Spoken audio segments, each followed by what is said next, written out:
Alright guys, so we are going to add in the second part of the formal lab, and the last formal lab you should have put in a header. You should have put in your title and your name and date, and you should have also put in some sort of chart here and your soil nutrient test. We'll get into that in a moment. And so what we're going to do today is actually put in a chart or a graph for our soil lab. So I am going to put in the amount here into like a spreadsheet, or even Excel works really well. I'm just going to do spreadsheet because that's what we did today. So I'm going to do soil type, actual, predicted, and then sand, silt, clay. I had 30, 60, 10, 39, 45, 16. So I forgot to put percentages here. What we noticed in class is that if you have like a decimal, it didn't graph very well. It didn't put it in percentages, so you might need to actually round that up or round that down depending on where the decimal is. So once I do this, here we go. So I have it in percentages, so that will help us out. You're going to highlight, click Insert, Chart, and this should pop up. It should have your graph with percentages on the sides and even your horizontal axis label. So if you are doing this at home, you will need to right click and put Chart and Axis Title, and then you're going to title it. Now you can title this whatever you want as long as it has to do with what you're looking at. So I'm going to look at soil percentages, actual versus predicted. Again, you can make it to what you want, doesn't matter, as long as it is appropriate for what we're looking at.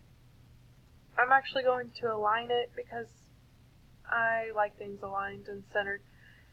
Next, you're going to need to title the vertical axis, and the vertical axis I'm going to put percentage of soil. Bam. So that should be it. Okay, so I had to figure something out between Google Sheets to Word document. Sorry guys, but it's going to kind of be glitchy. So what I found out is if you have your graph on spreadsheet and you're working at home and you have Word and Excel as well, so you're going to go to File and you're going to have to download it as Microsoft Excel, and then you're going to have to open it, and what you're going to have to do is then copy or Control C and paste it into your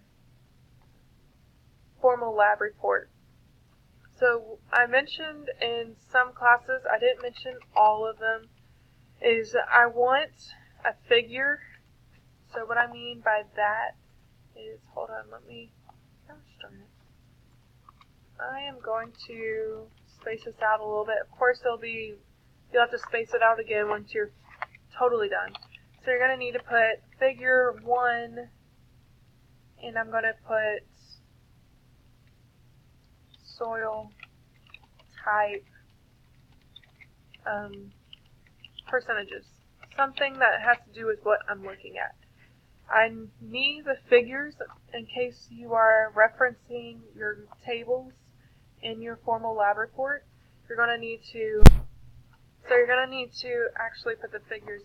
So figure 2 is going to be a table of soil types, percentages, something along that line. It doesn't have to be exactly like that. I'm just making up things that have to do with what I'm looking at. So figure 3 can be soil nutrient test data. And that is what we were supposed to do in class. Some classes had some issues, mainly me on my end, on trying to figure everything out at the last minute because things just didn't work out, and I'm so sorry if you are second period. Things just did not happen the way they were supposed to happen today, so I'm sorry. I'm very sorry. Hopefully this video helps you in some way or fashion. So with the introduction is actually your homework for tonight. You are going to be doing a modified version, basically, of how I want a formal lab report introduction to be. Eventually, next semester, these introductions are going to be a lot more in depth, but I want y'all to get a basis of what we are doing with the introduction. So what you're going to be doing is creating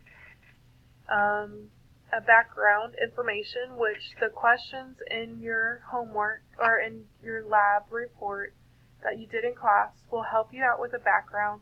If you need to actually look up more things about soil, you need to make sure you cite your sources. Remember, that is APA. You need to quickly, and then you're going to also need to make a statement including any limitations. So anything that was like human error or just you accidentally did in class that wasn't on the sheet that created an error, anything like that. And so also you're going to need to have an explanation of a conclusion in the experiment. You may not have all of this done at this point in time because we haven't done the conclusion yet, but you can start it and then come back to this. Remember, you don't make it personal. You don't write in first person. You need to write it as a scientific journal kind of thing. Okay, so moving on. Before I forget, just remember to get all of those bullet points done, like background information, a statement of your results, statement including any limitations, basically human error, and a quick explanation of the conclusion. This is not going to be very lengthy at this point in the formal lab. We are going to get more in depth with more formal labs next semester. This is just an introduction to lab reports, is basically what it is. And then next, I want you to make a procedure. Your homework for tonight also is to make a procedure of each experiment. These procedures need to be like as if an elementary school student could follow these instructions and they can perform the experiment themselves. You can use the procedure from the lab that we did, but it needs to be more in depth than what was on that sheet that I gave you.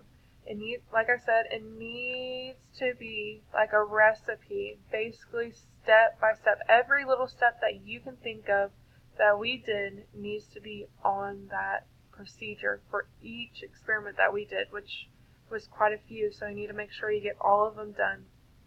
I hope this helps. If you're still having issues, please come by and talk to me, email me, anything like that before the next class, and I can be sure to help you out. Alright, have a good day.